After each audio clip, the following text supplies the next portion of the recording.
बदायूंच्या जेलमध्ये 18 दिवस त्या ठिकाणी होतो आणि ज्यावेळी दुसऱ्या कार सेवेला कलंकित ढाच्या खाली आला त्यावेळेसही मी तिथेच होतो. तुम्ही काय करत होता? तुम्ही का गेला नाही?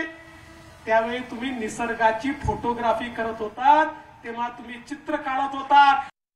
राम काय खात होते सांगणारे? आता राम काय खात होते ते बाजूला ठेवा, पण तुम्ही नक्की शेण खाता हे आता आमच्या लक्षात आलंय. तुम्ही नक्की शेण खाता आमच्या लक्षात आलाय. ते म्हणाले फडणवीसांच्या वजनानेच बाबरी पडली असेल. त्यांना सांगतो, अरे जिसके साथ राम जी है बाबरी ढांचा तो बहुत छोटी चीज है. हिमालय पर्वत भी हिलाने की ताकत राम का सेवक रखता है. रामाच्या सेवकामध्ये ही ताकद आहे. तो हिमालय देखील त्या ठिकाणी हलवू शकतो.